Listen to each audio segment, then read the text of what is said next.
गुरुजी मेरा क्वेश्चन ये है कि हम विष्णु और महेश की तो पूजा करते हैं कहीं ना कहीं, लेकिन ब्रह्मा जी को क्यों नहीं पूजते हैं और पुष्कर में ही क्यों पूजे जाते हैं वो?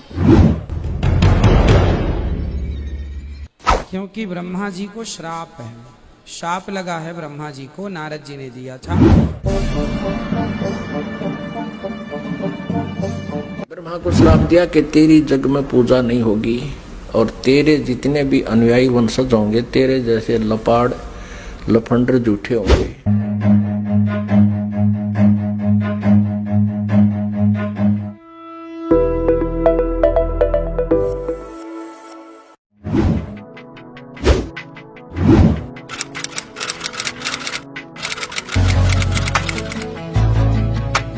नमस्कार दर्शकों, अध्यात्म ज्ञान चर्चा की इस वीडियो में आप सभी का स्वागत है।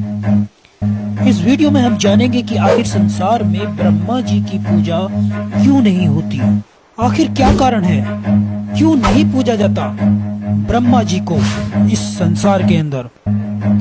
जानेंगे अनिरुद्ध आचार्य जी और संत रामपाल जी महाराज जी के विचार, तो वीडियो को अंत तक जरूर देखिए। गुरुजी मेरा क्वेश्चन ये है कि अपने मतलब स्टार्टिंग में ही ब्रह्मा विष्णु महेश थे। अपने जो ब्रह्मा है वो क्रिएट करते हैं सारा कुछ, और जो अपने विष्णु है वो उसको मेंटेन करते हैं कहीं ना कहीं, और जो महेश है वो कहीं ना कहीं डिस्ट्रॉय करते हैं एट दी एंड। तो मैं ये पूछना चाहता हूँ कि हम विष्णु और महेश की तो पूजा करते हैं कहीं ना कहीं, लेकिन ब्रह्मा जी को क्यों नहीं पूजते हैं और पुष्कर में ही क्यों पूजे जाते हैं वो? तो दर्शकों, इस श्रद्धालु ने महाराज जी से पूछा कि हम विष्णु जी और शिव जी की पूजा तो करते हैं, पर ब्रह्मा जी की पूजा क्यों नहीं करते। चलिए जानते हैं अनिरुद्ध आचार्य जी क्या बताते हैं। क्योंकि ब्रह्मा जी को श्राप है, शाप लगा है ब्रह्मा जी को, नारद जी ने दिया था। इस कल्प में पूजा, ये श्वेत 12 कल्प चल रहा है, इसके पहले कल्प में पूजा होती थी ब्रह्मा जी की, आगामी कल्प में भी होगी, परंतु इस कल्प में नहीं होती। इसलिए केवल इस कल्प में उनको शाप है, इसलिए नहीं होती। ब्रह्मा जी को नारद जी के श्राप की भी बात मिलती है, सनकादि ने भी श्राप दिया है। तो दर्शकों, सुना आपने, महाराज जी कह रहे हैं कि नारद जी के श्राप के कारण ब्रह्मा जी की पूजा संसार में नहीं होती है। तो चलिए अब जानते हैं संत रामपाल जी महाराज जी के विचार।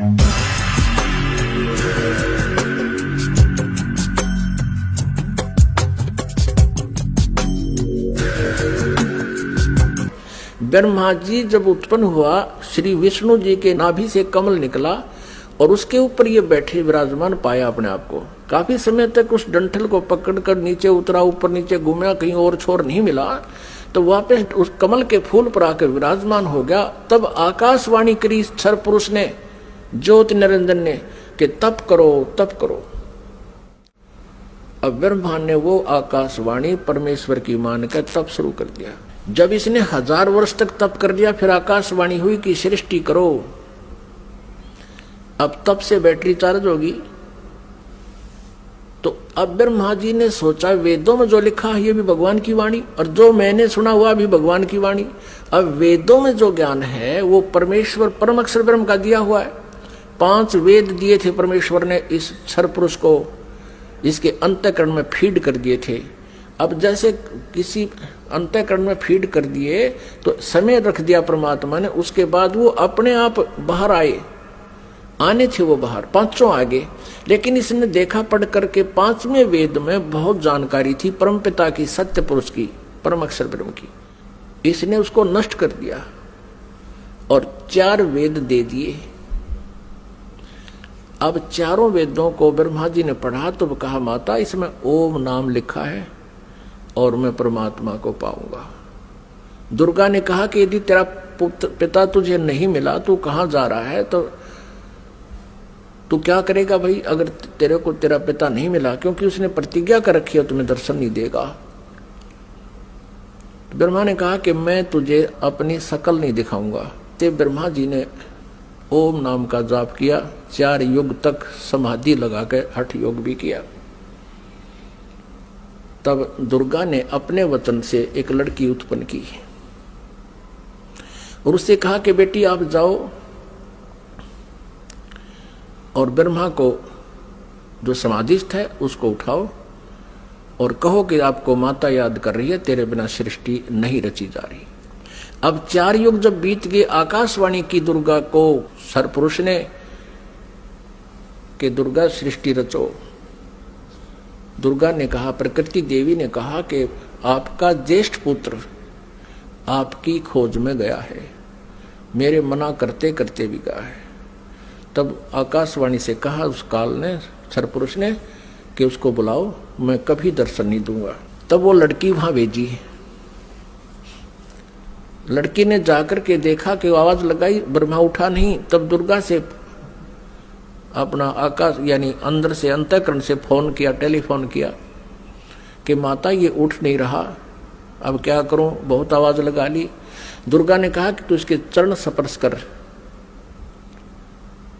चरण स्पर्श करते ही ब्रह्मा की आंखें यानी समाधि टूट गई। सामने देखा युवा लड़की को। ब्रह्मा जी ने कहा कि तू कौन कुलटा आ गई है, तुझे मैं श्राप दूंगा, तू मेरा तप भंग करने को आई है। तब लड़की ने कहा मेरे को माता ने भेजा है और आपके बिना सृष्टि रची नहीं जा रही है, बहुत चिंता है माता को, आप चलो।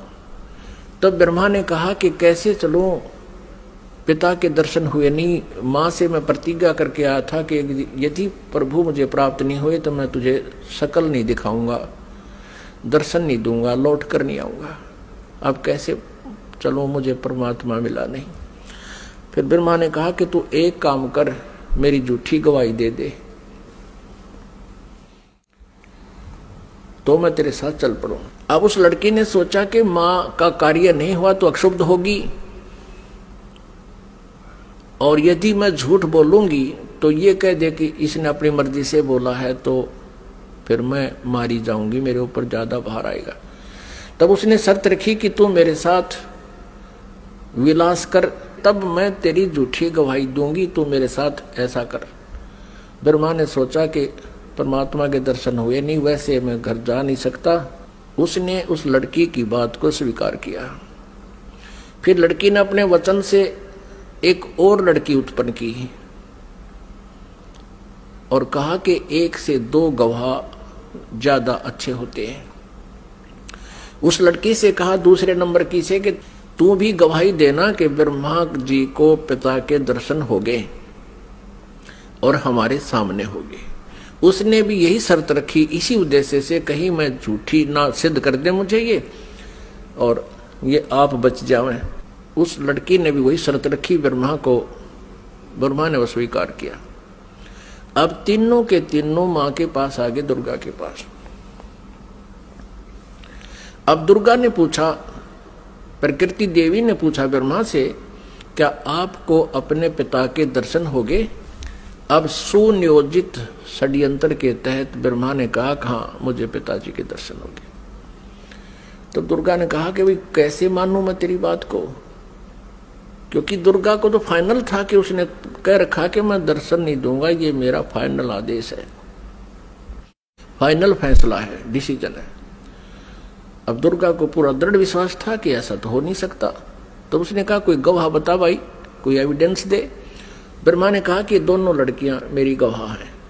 अब उस दोनों लड़कियों से दुर्गा ने पूछा कि बताओ तुम्हारे सामने इसको दर्शन हुए? हाँ। दोनों ने झूठी गवाही दे दी कि हमारे सामने इसको ब्रह्मा जी को भगवान ने दर्शन दिए हैं, मनुष्य दृश्य है। क्योंकि वेदों में लिखा है, यजुर्वेद अध्याय नंबर 5 के श्लोक नंबर 1 में और 5 के मंत्र नंबर 8 में, तो 8 में तो 3 बार लिखा भगवान के विषय में, और यजुर्वेद अध्याय नंबर 5 के श्लोक नंबर 1 मंत्र में 2 बार लिखा, अग्ने तनुरसी विष्णुवे तवा सोमस्य तनुरसी। परमात्मा सहशरीर है, उस परमेश्वर का सबके धारण पोषण करने के लिए उस अमर पुरुष का शरीर है। और ऋग्वेद मंडल नंबर 1 सूक्त नंबर 31 मंत्र नंबर 18 में स्पष्ट किया है कि वो नरवत अग्नि, मनुष्यवत, मनुष्य के समान है वो परमात्मा। तो ब्रह्मा को वेदों से तो पता था कि भगवान मनुष्य जैसा है, उधर से उनको समझा दिया, तुम न्यों बता दियो भगवान मनुष्य जैसा है। अब दुर्गा को सभी ने जब गवाही दे दी तो दुर्गा समंजस में पड़ गई कि मेरे को तो वो कह रहा था मैं दर्शन दूंगा ही नहीं, और इन बच्चों को दर्शन दे दिए। अब दुर्गा अपने मन में दुखी होकर दूर जा बैठी और कहने लगी कि आप तो बहुत झूठे हो। आकाशवाणी अपने इंटरनेट कनेक्शन कर लिया, ऐसे ही कर लेते हैं बातें जब जिनकी भक्ति से जो सिद्धियां प्राप्त हो जाती हैं, दूसरे से दूर देश में बैठकर भी बातें की जा सकती हैं। अब दुर्गा ने कहा कि आप झूठे हो, आप झूठ भी बोलते हो, संभालो अपने काम को, आप ही करो, मुझे कुछ कहते हो, बच्चों को कुछ कहा है। तब उस आकाशवाणी की उस काल ने, ब्रह्म ने, क्षरब्रह्म ने कि तीनों झूठ बोल रहे हैं, मैंने कोई दर्शन नहीं दी। तब वो आई करड़ी होकर दुर्गा, जैसे जांच अधिकारी को जो पता लग जाता है कि सच्चाई क्या है, पहले तो विनम्रता से पूछता है वो थानेदार, और फिर सोटा ठा के खड़ा हो जाता है, सच्ची बता दो, झूठ बोलते हो, तुमने उससे पता किया, मैंने उससे पता किया, वो ऐसे ऐसे कर। तब वो कहने लगा कि मुझे आकाशवाणी हुई है परमात्मा की कि तुमने को कोई दर्शन नहीं हुए हैं। तब ब्रह्मा हंसने लगा कि माता मैं प्रतिज्ञा करके गया था कि पिताजी के दर्शन नहीं हुए तो मैं आपको दर्शन नहीं दूंगा।